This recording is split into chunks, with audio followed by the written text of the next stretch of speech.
Hello. Okay, so in this video I'm going to talk about coronavirus or COVID-19, whatever you want to call it. I said I don't want this channel to be all about illness or health, and I don't. So I don't want to be talking about it in every single video that I make, but I thought I would make a kind of standalone video. Just let you know really what it's like to kind of live with coronavirus if you haven't got it, or kind of what to expect, because some of you out there may sadly contract it. Who knows? First of all, I have to say, number one, I'm not an expert. I'm talking on my point of view only, and it's going to be different for everybody. The weirdest thing about COVID is if you look at the likely things that you're going to get with it, and they say a cough or a high fever, and then they say it could be cold-like symptoms or flu-like symptoms, and then they say you could have a bad back, then they say you could have muscle spasms, and it goes on and on and on. So it's different for everybody. And then we're told also that some people can be asymptomatic, in other words they've got it, they don't know they've got it. Whether that's true or what, I don't believe that at all. Sorry, but I don't. How can you have a virus that is killing people, or causing something called long COVID, or making people severely unwell and hospitalising people and putting people onto ventilators, and yet other human beings catch exactly the same virus and don't even know they've got it? Bollocks. Really is. So it's just me living with COVID-19 for the time being. The reason why I'm making this is because I've had a really, really bad episode, I suppose, a bad night. And I just thought, why not kind of encapsulate the whole thing into one video? So for me, when I first got it, when I was in hospital, I was on oxygen for 2 days. Not that I couldn't breathe, but I did find breathing difficult. And if I'm honest, I found breathing difficult probably for the first day. When I say difficult, for a number of weeks I've been shallow breathing. I feel like I've just been using the very tops of my lungs.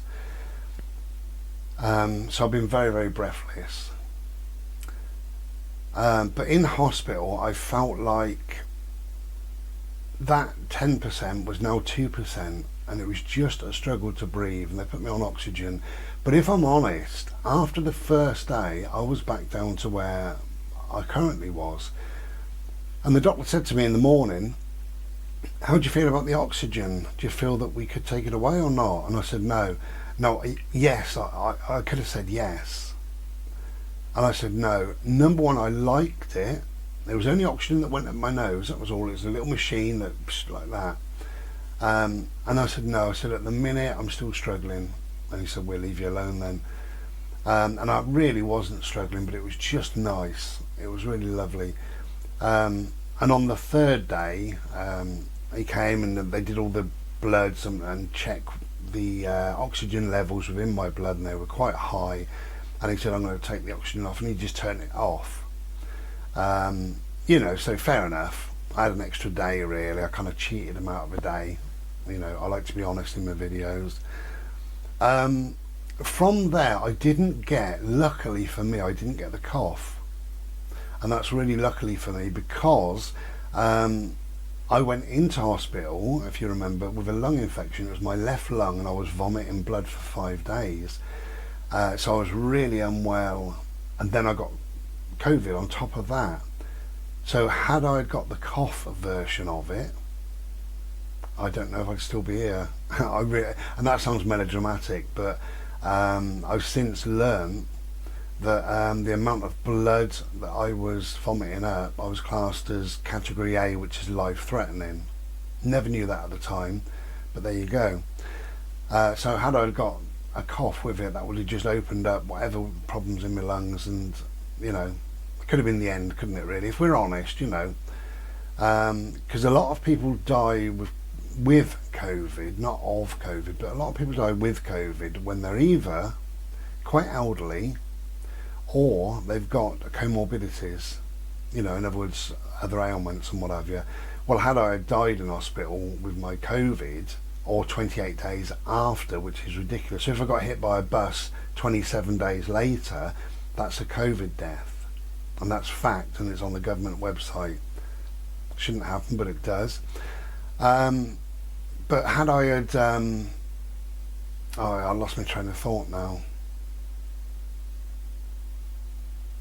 I'm thinking about bloody buses. Hit by a bus, that's nice, isn't it?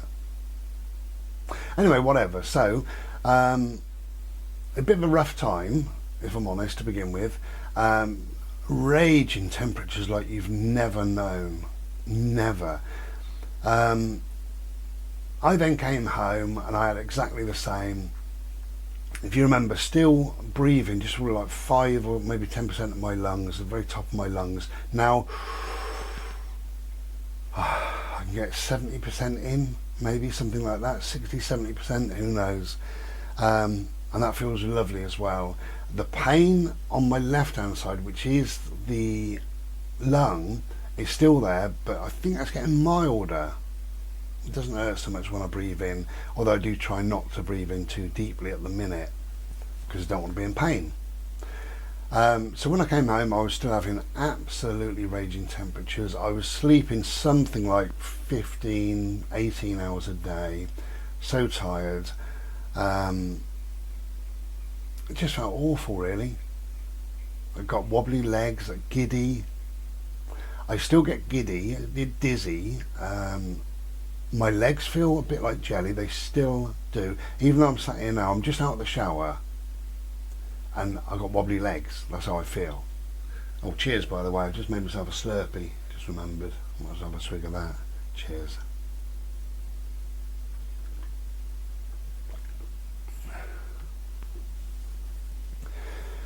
And basically I felt absolutely awful, probably for 2, 3, 4 weeks, something like that. But things slowly started to get easier and started to get better. For the regular viewers, you'll remember that I said I had a shower, then I would have about 2 hours sleep after. I was absolutely shattered. Well, now, all these weeks later, I'm out of the shower and I'm sat here talking and drinking Slurpee. And that's what I need to hold on to. That's what I need to remember as well, that things are getting better. Even if I forget how I once was, they are getting better. And I do feel tired. I feel tired. Well, I feel like I could just close my eyes right now and go to sleep. That's how I feel, but I feel like that 24/7. Apart from that, if I do anything much, anything, I get really out of breath and I either have to sit down or go and lay down. And it's just about anything. So I do things in little bits, my washing up, for instance, in the evening I will wash up my plate, knife, fork and cup. That's all, because that's all I've used, perhaps. In the morning I might have some toast or whatever, so I use a knife and a plate, and then I'll go and wash them up a bit later. So I've never got any washing up to do. I can put the dinner on in the evening and then come back and sit down. Half an hour later I'll go and check the dinner, come back and sit down. So I'm not trying to use too much energy because I know how it makes me feel. But there are times, obviously, hoovering, for instance. I start to hoover, and we've all got our set ways, haven't we, really? I plug the hoover in the hallway and I do the kitchen first of all. Bodie likes to throw his food around, his kibble. So I hoover in the kitchen, and then the hallway, toilet and bathroom, my bedroom, the lounge, my porch. Then I come into here, into the art room, and that's because the hoover lives there, so I just do this last, obviously. But sometimes I get into the lounge and I think I can't do this, so I turn it off, turn the hoover off, and I sit down. I either read a few pages of a book, I go on the internet, listen to music, do whatever, and an hour later then I go and finish off. Because if I do the whole thing, I'm absolutely exhausted. And when I say exhausted, I feel like I've done 8 hours at work. You know, if you've done a physical job, I was a dustman, for instance, once, you know, so I felt like I'd worked as a dustman all day long with no break, no rest, and I've just this second come home, and that's for hoovering for 20 minutes. So the tiredness is a bit of a pain, but you learn to live without, and that's getting easier. I mean, this is not, I haven't got COVID forevermore, and COVID is getting better, and it is leaving me better, you know, bits by bits by bits, it's leaving me, and there's bits more that I can do. For instance, sat here right now after a shower, I'm not in bed. That's a great thing. 3 weeks ago I would have been in bed for a couple of hours. That's how tired I was. But on the whole, now I'm doing very well, and bearing in mind it's like 6 weeks or whatever it is later, so I'm doing, hello birds, you alright my love? I'm going to play BALL with you in a minute. Yes I am, in the garden. I know, you wanted to play earlier, didn't you? He wanted to play earlier and I was just going for a shower, so I had to disappoint him, bless him. He's gone back out there. It'll be have his ball and he'd be doing that a certain position, looking at the door. He won't move until I go out there now. Saying that, he'd come back in, I expect. Yeah, it's been about 6-7 weeks, whatever it's been. I got a letter just 2 days ago saying that I've got another scan booked, so they're on to it really, which is quite good. I had to chase my doctor up. If you remember, if you watched the premiere, I said I had a scan. They said 7 to 10 days you'll hear from your doctor, and I said of course I won't. Well, I didn't. They never do, you know, terrible. Anyway, I phoned up. I spoke to the doctor that I spoke to last time. He was really good, and again he was really good this time, and give credit where credit's due, he was great. And explained the scan. He said you'll know more when the consultant's looked at it, because currently the consultant hasn't looked at it, but he's looked at it, the doctor, and he explained what the situation is.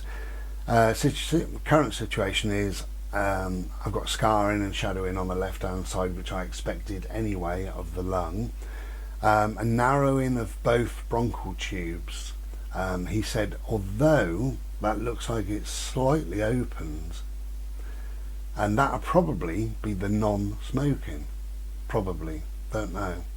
But he said all in all it's sort of average to good news, so that's, I like the word good. Life is good and good gets better, we all know that, so I hold on to the word good, not average. Thank you very much. But I wait to hear from the consultant, and that'll probably be pretty much what the doctor said. And I've got this next one in April. They just keep an eye on me, and we'll see what that one comes, and you know what news that gives me, and hopefully that's good to fantastic. I'll tell you about last night in a minute, but a couple of things. A couple of people have said, how are you getting on with the non-smoking? Somebody said, how are you getting on with taking the Champix? Champix was bloody awful and made me feel sick as a dog. So bad I didn't eat for like 2 days when I was on it. I didn't eat, and on the second day I think I had a poached egg on toast. Just made me feel awful. And I was on the phone to a friend of mine who gave up on Champix, and he said yeah they do, they make you feel really awful.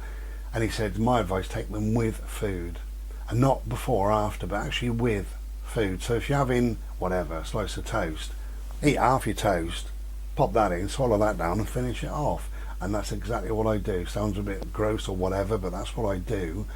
And mostly I think the sicky feeling has been kept at bay, although if I'm honest, I'm always, I feel like 5% a bit sickly all the time, 24/7. What that is I don't know. Is that the Champix? Possibly. Is that the COVID? Possibly. Is that the body because of the lung infection? You know, when it's an internal thing, you don't know how your body's going to react, because I've never had anything internal before. On the phone to my doctor, and I was saying a couple of little things, and he said, I'll be honest with you, he said, you're the expert. He said, the patients are the expert, people that have had it are the experts. I haven't had it, although he's had training for it and what have you. He said it is so new that we're grateful that, you know, if you phone up and you say my temperatures are still going mad, then you can say, okay, 7 weeks on, the temperatures are still going mad, or the fatigue is still here, or whatever, you know. So you know, it's living in and learning and teaching everybody, even teaching the medical staff, your doctor or whatever. So the Champix, how am I getting on with that? Now I get on fantastically with it, and I can take it with food. What about the non-smoking? Well, do you know what? I'm still not smoking. I'm so pleased, so proud of myself, really. I haven't had a fag since the first week of Jan. I have to be honest and say I would love a fag at times. I get these cravings. They don't last long. I get these cravings. I think, my God, I could murder for a fag. You know, I would love just a couple of drags. And I think, oh, don't be bloody stupid.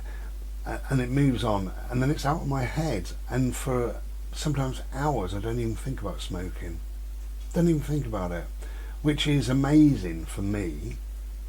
I did say in the premiere, hopefully this is it with me non-smoking forevermore, but never say never, because you never know. Will I be a non-smoker forever? The truth is, I don't know. That's the truth. I don't know. I loved having a fag at certain times after a meal or whatever. I was on the phone to a mate of mine just recently, and I said there was a full moon in, I can't remember, the first or second week of December now. Anyway, I couldn't sleep. It was about 2 in the morning, and it was lovely outside, and I went and sat in my zen area of the garden with the full moon on. We've got a couple of little twinkly lights of me sparkly lights, and I rolled a fag and I had a Slurpee, and I could see this smoke twirling out nice and gentle, peaceful towards the moon, and it was wonderful. It's like a spiritual time. So yes, I miss not smoking, is the honest thing, but I'm also very pleased and very proud that I don't smoke, and really I don't ever want to smoke again. That's the truth. But it's got such a draw on me, and I know that in the back of my mind, in the far crevices in my mind, I do want to smoke. But as I say, that comes and goes. Right now I don't want to smoke. I couldn't care less, and if somebody said here's a smoke, you know, no thanks. I don't need it, I don't want it. Not important to me right now. 5 minutes time or an hour's time could be different, but right now I don't want it. And I really would, you know, if somebody said have a fag, no thanks. Yeah, so I'm going to tell you about last night. Now, I bought this. I made a separate video about this, the unboxing of this. This is called a Shift by whoever they're by, bloody Komodo, Camuso, whoever they're by. You have to see a separate video. That I've been using, well, numerous times a day, 20, 30, 40 times a day, every day. I just love it. I really do. I'm enjoying using that, and I know that it's good to be breathing in so deeply and to be breathing out so slowly. So right now, currently, and I've only had it 3 or 4 days, but currently I think it's absolutely wonderful. In a week's time I might say it's rubbish, who knows, but currently I think it's great. I've had a few funny comments over it. I had somebody said something about I've got a dog whistle. Well, good for you, so have I. Somebody said what a waste of money, and I said, well, so is smoking. You know, I spent my backing money on that, so it's cost me nothing. I've saved a fortune, you know. I've saved getting on for about £400 not smoking. So I'm quids in, really. And then it was either a troll like, you know, just arsehole, something about what a waste of time and money, same as you're a waste of time and fucking space, something like that. I can't remember exactly. In a minute, my love. So deleted and blocked that one. But the other two, I let go. They're on there. You can read them. But it's my money, my choice. I do whatever I want to do, really. So I've had a couple of goodish days, and now I'm having a really, really good day. I feel really, really good. So I've had 2 or 3 good days, but then last night I got to about 5 o'clock and I just started feeling just off, that you can't put your finger on it. You know, like that, just breathing a bit heavy. And then I started to feel really quite sick. Went off to the toilet, had a wash, cold wash I thought might sort me out, and it didn't. And I had a glass of cold water, and that didn't sort me out. Anyway, I started feeling worse and worse and worse. My heart started banging. I got this headache going on. I just felt awful, and I thought I'm going to go and lay down. And I thought, oh, sod it, go to bed. So I did at 7:30 at night. And I got into bed initially for about 5 or 10 minutes maybe, but I was so hot. My temperature was raging. My heartbeat was bang, bang, bang like that.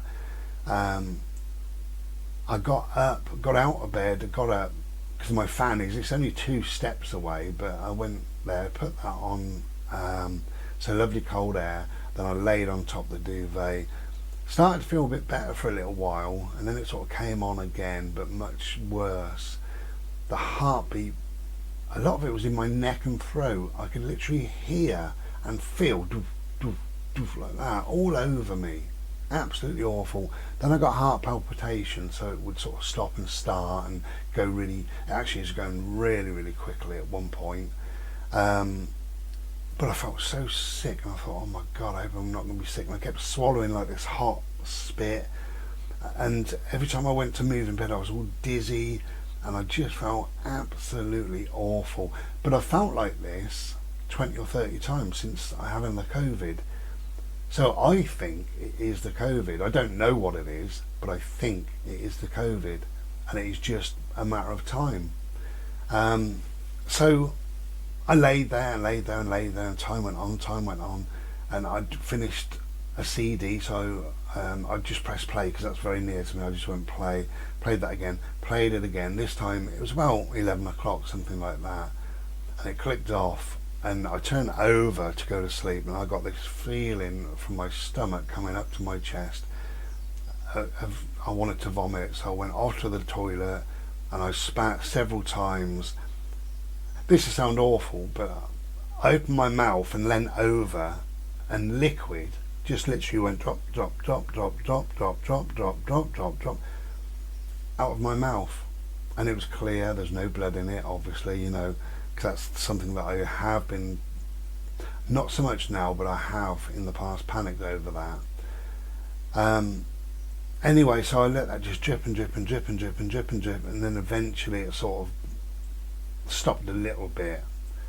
I thought, I'm gonna have to go to bed. I'm so tired. My legs, I feel like I'm walking on like a wet, slippery sponge. I'm not great at walking. That's why I walk with a cane at the minute. Anyway, cut long story short, but I went to bed, put the CD on, and I turned the fan off actually, because I started to get really, really cold on one side but then hot on the other, but I didn't get back in under the duvet. I thought, I'm not going to do that because I'd just bring this thing on again. So I just laid on top of the duvet and was listening to my music, and it was about, maybe it's about 1 o'clock, 10 past 1. No, it wasn't, it was 2:22. I saw some angel numbers, and I said, I am sad, I know, I said out loud, angel numbers, and it was 222. And I closed my eyes, and I just felt myself sort of literally drifting off into a sleep. Prior to that, from midnight to about 2, I could just feel this banging of my heart in my chest, beads of sweat coming off me, soaking wet pillow. I've got 3 pillows in there, and I swapped them all 3 sometime during the night. They just got damp, and I felt absolutely awful. It's difficult to explain how bad you feel, because I think COVID is a new thing, and the ailments are therefore new. And it's not like having the flu. You know, we've had the flu and we know kind of how we feel about that. It's not like having a broken leg or whatever. We know that. But COVID, we don't know. So, I'm just being nosy. Yeah, I felt absolutely awful. I thought, oh God, let it go. By the morning, let it go. Anyway, I woke up and I'm feeling much, much better, so that's good. I was really tired. I got up at 7 and went back to bed at 8, and I slept for about an hour and a half. Got to have a Slurpee, meds, had a shower, and here we are. So I'm doing, and people say, God, you look really well, Bri. And that's lovely, and I'm glad that, you know, people don't see me sometimes at like 1 o'clock in the morning when I feel absolutely bloody awful, and I can't even explain how bad I feel. I feel really, really awful.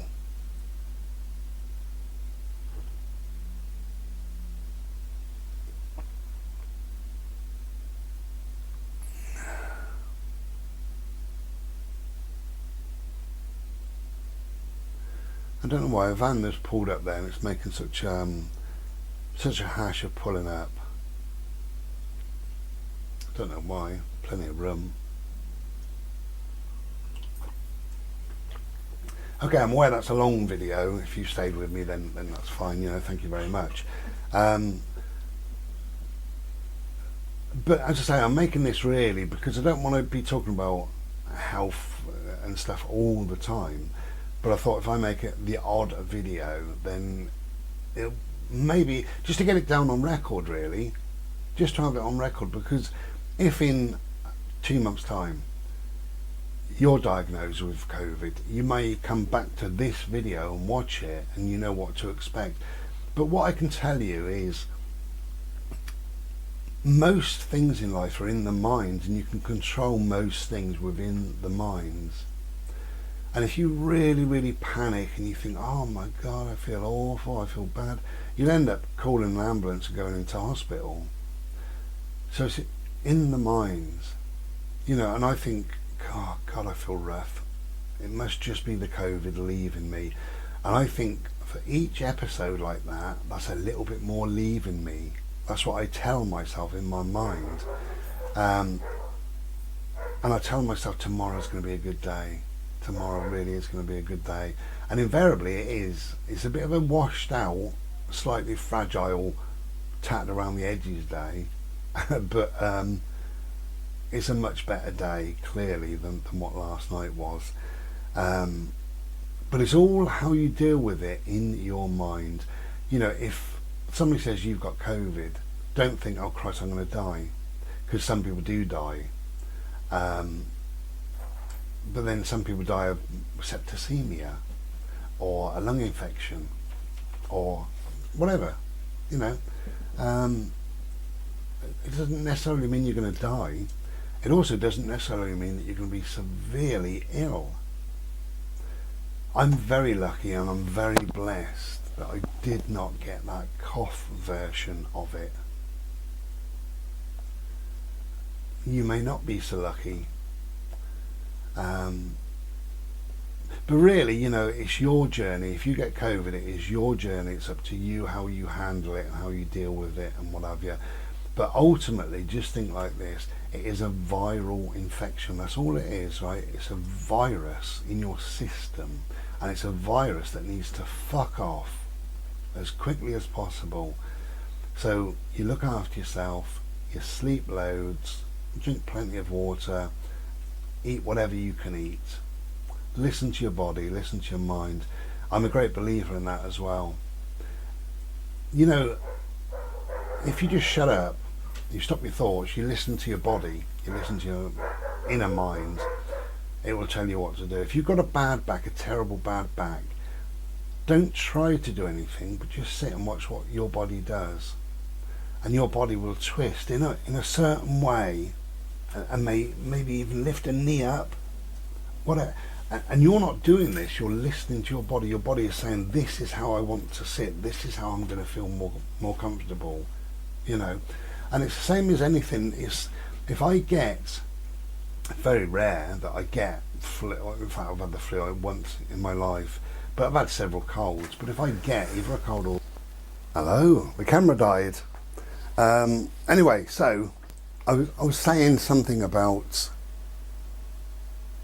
Yeah, if I get the cold or flu, it's all about listening to your body, really deeply listening. If I get a cold or the flu or whatever, do you know one thing I crave? Is crisps, a bag of crisps. And I always used to think, why is that? You know, because most other times I don't eat a lot of crisps, the odd bag every now and then, but I wouldn't buy them weekly. But when I got a cold or flu, I really fancy. Now what that is, you deplete the sugars and the salts out of your system.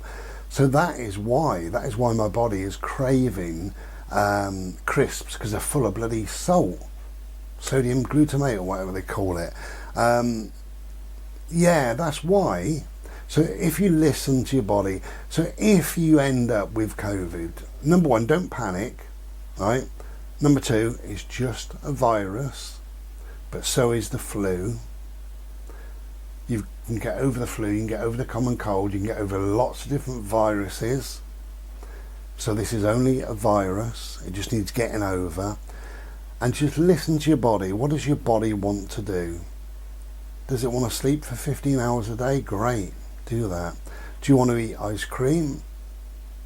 If you get really tired doing something, either don't do it or manage it, break it up into manageable sections, and just get well your way. Do it your way. There are no rights and wrongs with anything.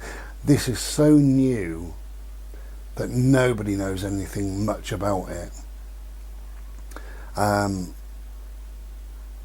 suppose just to finish this video off, my main worry and my main concern about COVID is the neurological aspect of it. I've got a friend who can't taste anything, can't smell anything. She's got long COVID, but it's a neurological. It's nothing up her nose stopping her from smelling. It's a neurological. It's a brain thing that's saying you can't smell. That is a real worry of mine. I haven't got that. I can smell, I can taste. I think I'm with it. I think my brain is with it. That's what I'm saying. But to finish this video off, because I know people are going to say, so are you going to have the jab? No, I'm still not going to have the jab.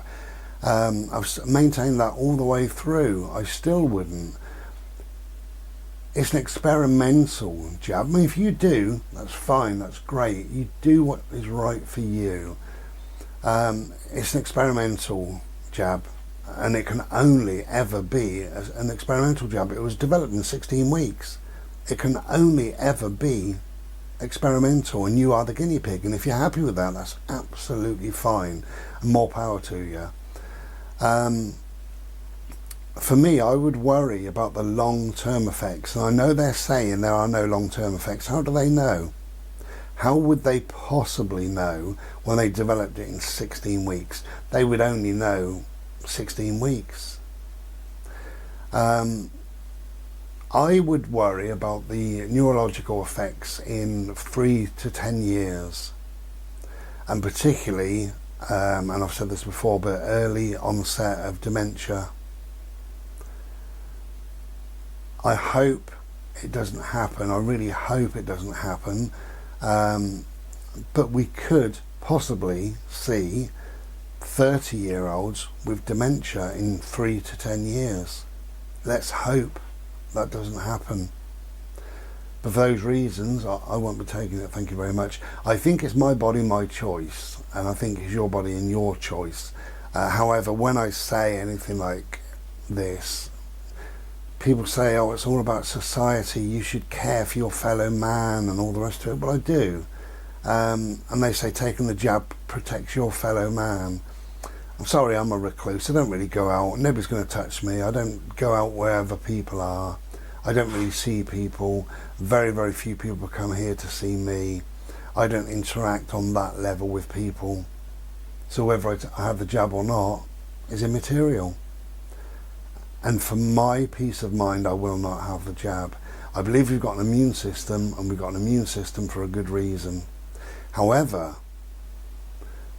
if you're of a certain age, or if you've got illnesses, comorbidities, and you feel that it's right for you, take it. Do what is right for you. But mostly I think number one is not to panic. A diagnosis of anything doesn't deserve a panic. If you panic, you've lost. Take good care of yourselves and each other. Be back soon. Be well. Ta-ra.